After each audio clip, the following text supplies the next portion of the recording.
il ramasse une bague mystique au bord de la plage, devient riche le lendemain, mais quelques années plus tard, cette bague mange cet enfant. Histoire mystique.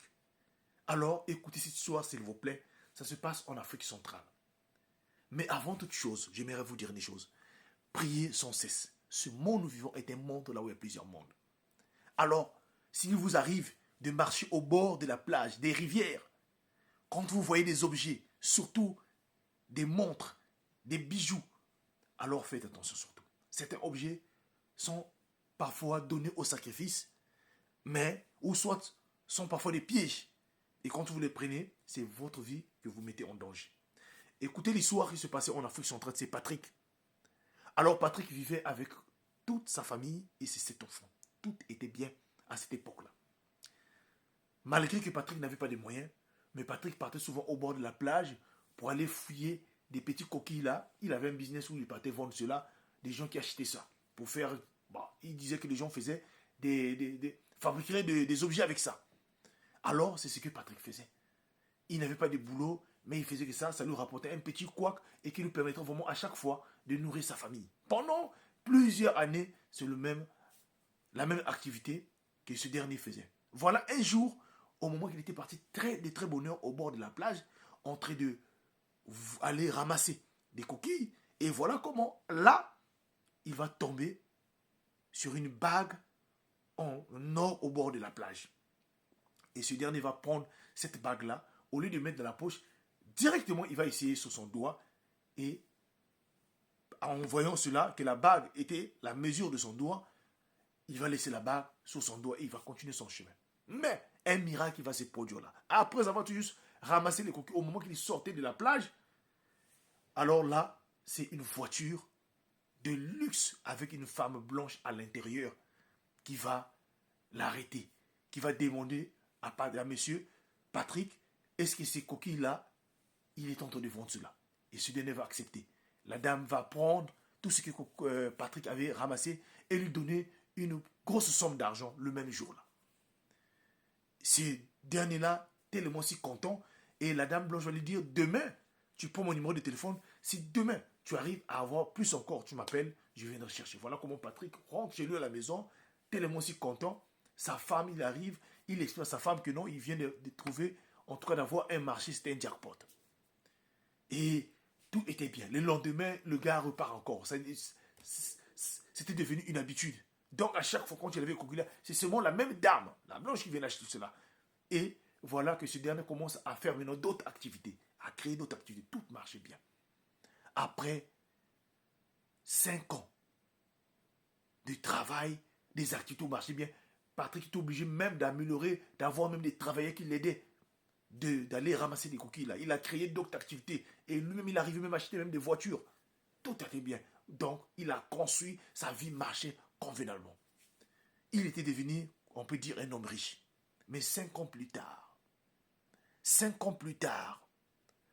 au moment que Patrick était à la maison, voilà la nuit, il est entendu sur la télévision un bruit que Patrick va ressentir qui venait de la cuisine. Et quand Patrick va à la cuisine, sa femme était dans la chambre et là, il entend un bruit qui dit « L'heure est arrivée » ou « Il faut donner ». Patrick ne comprenait pas. Il regarde gauche à droite, il n'y avait aucune personne. Il s'est dit « Bon, ok, je laisse ». Le lendemain, quand Patrick et toute sa famille se réveillent, un enfant n'était pas réveillé parmi ces 7 enfants. Alors, le père demande à la maman, donc sa femme, et d'autres enfants, mais votre frère est où? Oh non, il ne s'est pas encore réveillé. Quand tu vas chercher à réveiller l'enfant, l'enfant était décédé dans son sommeil. Chose grave. Jusqu'alors, ce fameux monsieur ne voyait pas ce qui se passait. Dès après avoir enterré ce dernier-là, 2 mois plus tard, voilà comment encore un des enfants, le deuxième enfant, meurt par un accident. Une voiture l'a heurté tout juste devant la parcelle de M. Patrick. Et là, c'est devenu de plus en plus compliqué. En une année, M. Patrick a perdu au moins 5 enfants successifs. Il était resté qu'avec 2 enfants sur les 7. Et là, la famille et tout le monde commençaient à parler. Tout le monde commence à parler. Sa femme, la femme de Patrick, commence à se lever et accuser son mari, que son mari qui était derrière tout ce qui s'est passé, les mystères là.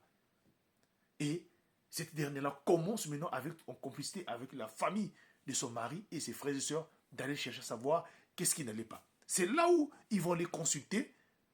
Alors en arrivant là-bas, quand tu vas les consulter, on va leur dire non. Le problème, c'est qui vous arrive aujourd'hui là, c'est votre mari, madame, qui est à l'origine de ça. Alors la femme va crier, je dis, moi je savais que mon mari, voilà, il est allé rentrer dans les sectes pour vendre des enfants.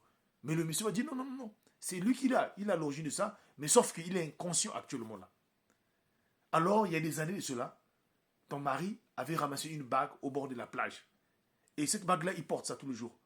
La richesse dont il en a actuellement là, c'est par rapport à cette bague-là. Par rapport à cette bague-là. La dame qui vient souvent acheter des coquilles là, c'est une personne mystique qui vit dans l'eau. Donc, et la personne qui l'a déposé cette bague-là, c'est cette dame-là. Et quand Patrick a récupéré cette bague-là, a commencé à porter cela, automatiquement, il est devenu riche. Mais cela pouvait que vivre avec lui pendant 5 ans. Après 5 ans, il devait faire des sacrifices. Voilà pourquoi la bague décide maintenant de récupérer des enfants dans votre maison. Donc c'est cette bague-là qui est dans votre maison qui est à l'origine de cela. Alors je vous dirai une chose, soit vous détruisez la bague ou tu dis à ton mari, il va jeter la bague-là dans l'eau, mais sauf que vous allez tout perdre. Vous n'allez plus avoir de l'argent. Voilà, toute la famille, quand ils ont entendu cela, ils appellent Patrick. Patrick, c'est toi qui es à l'origine de ça. Il faut que tu renonces à ces pratiques-là.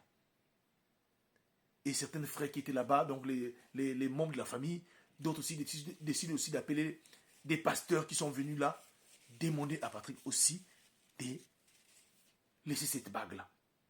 Patrick regarde déjà les enfants qui sont décédés, regarde derrière, il se dit, bon ok, je vais prendre des risques. Voilà comment ce dernier-là prend cette bague-là, décide d'aller jeter cette bague-là dans l'océan, là où il avait trouvé cela. Sauf que quand il fait cette action-là, 2 jours passés, ce dernier a commencé à perdre pratiquement toutes ses activités. Les magasins, les entreprises, tout s'est fermé. Il n'y avait pas de clients, jusqu'à ce qu'il s'est retrouvé avec aucune chose entre ses mains. Avec ses 2 enfants, il a perdu de 5, il ne savait pas quoi faire. Et il dit cette histoire, il dit, HPH dit aux gens de faire attention.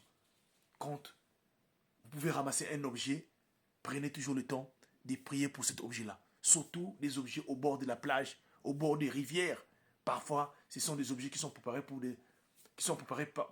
par certaines personnes, des entités, des sirènes. Alors faites attention. Priez sans cesse et surtout de ne pas oublier que nous sommes dans un monde là où il y a plusieurs mondes. Soyons vigilants. Ne ramassez pas des objets n'importe comment. Quand vous ramassez, prenez toujours le temps de prier pour ça avant d'utiliser. Que Dieu nous bénisse. Merci beaucoup.